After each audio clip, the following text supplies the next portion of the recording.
វាអាចមានឱកាសចប់នៅម្ដុំហ្នឹងគឺច្រើនមែនតើវានឹងធ្វើការ break trend line ហើយនឹងធ្វើការចោះធ្វើ correction ឬក៏ចោះមកយកតែម្ដងអូខេសួស្តីបងប្អូនទាំងអស់គ្នាឥឡូវយើងមកមើលជាមួយនឹង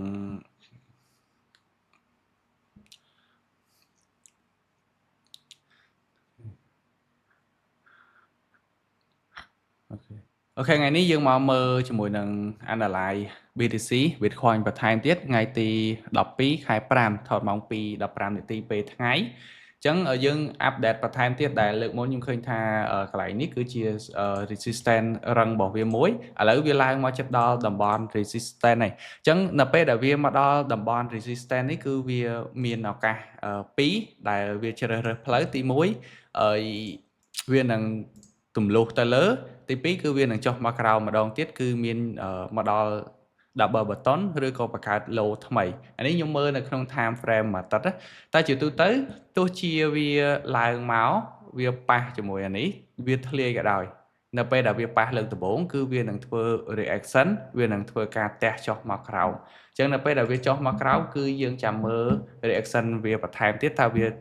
មានកម្លាំងលក់មកខ្លាំងទៀតឬក៏អត់បើកម្លាំងលក់មកខ្លាំងទៀតគឺតម្លៃនេះគឺវាអត់តន់ឡើងទៅលើយើងឃើញថានៅក្នុងមួយថ្ងៃគឺវាមាន trend line វាបែបនេះទៅហើយអញ្ចឹងជាទូទៅវានឹងទះមកដល់នេះយើងឃើញថាវាឡើងមកសឹមវាអាចនឹងឡើងរហូតមកដល់នេះមកដល់ជាមួយ resistance ហ្នឹងវានឹងធ្វើការ reaction វាអាចត្រឹមនេះបើត្រឹមនេះវាមានឱកាសទៅលើវិញដាច់ជាមួយនឹង resistance នេះវា up trend បានន័យថាវាជ្រើសរើសផ្លូវទៅលើហើយវាអត់ចុះក្រោមវិញទេហើយបើសិនជាវាទះមកវាចុះមករៀងជ្រៅបានន័យថាវាតម្លាក់ខ្លួនមករៀងជ្រៅវានឹងឡើងទៅត្រឹមតែ retest ត្រឹមពាក់កណ្ដាលអីទេវានឹងចុះមករក trend line វាវិញអញ្ចឹង trend line វាគឺនៅម្ដុំ same low វាដដែលនេះឬក៏វាអាចចុះមក new low ម្ដងទៀតអញ្ចឹងយើងចាំមើលទាំងអស់គ្នាពាក់ព័ន្ធជាមួយនឹង Bitcoin ហើយសម្រាប់បងប្អូនដែលលេងខ្លីៗបានថា trade day trading យើងអាចទៅមើលនៅក្នុង time frame តូចឥឡូវខ្ញុំទៅមើល4ម៉ោងសិនយើងទៅមើល trend line របស់វានៅក្នុង cycle ចុងក្រោយយើងចាប់ trend line វាមកមួយមកនៅក្នុង cycle 4ម៉ោងនេះយើងចាប់ trend line វាមួយអញ្ចឹងចំពោះ trend line នេះបើសិនជាវា break trend line នេះគឺវាអាចមានឱកាសចុះមកក្រោមមករយៈសិនយើងមិនដឹងថាវាមកដល់ low វាចាស់ឬក៏វាចុះមកតិចតួចទេប៉ុន្តែនៅពេលដែល break trend line គឺវានឹងអាចបដូរ trend បន្តិចសិនមុននឹងវាសម្រាប់ចិត្តឡើងទៅវិញអញ្ចឹងបើយើងមើលទៅលើ1ម៉ោងទៀតយើងឃើញថាកម្លាំងទិញរបស់វាគឺចាប់ផ្ដើមខ្សោយទៅបានថាវាឡើងទៅអត់ឆ្ងាយទេអញ្ចឹងកន្លែងនេះគឺវាអាចមានឱកាសចប់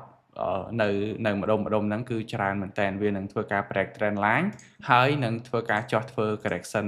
ឬក៏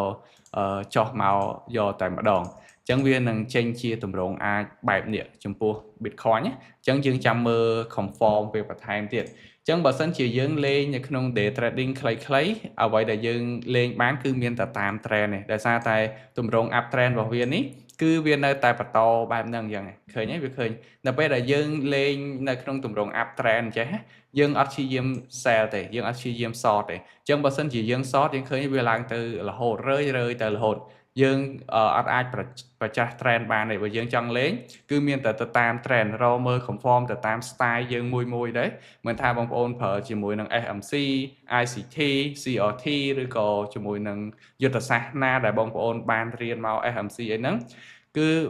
យើងលេងចូលទៅ confirmation មួយណាក៏បានប៉ុន្តែអ្វីដែលសំខាន់គឺកុំលេងប្រចាំ trend បើសិនជាវាមិនទាន់បដូរ trend ទេកុំព្យាយាមលេងប្រចាំ trend យើងលេងប្រចាំ trend គឺគ្រោះថ្នាក់អញ្ចឹងអ្វីដែលខ្ញុំអាចធ្វើការ analyze បានមានប៉ុណ្ណេះបងប្អូនអាចយកទៅមើលបន្ថែមហើយអាចយកទៅសិក្សាបន្ថែមនិងធ្វើការ research ខ្លួនឯងការនិយាយរបស់ខ្ញុំក៏ជាការយកឃើញមួយផ្នែកតូចរបស់ខ្ញុំទៅតាមអ្វីដែលខ្ញុំធ្លាប់ដឹង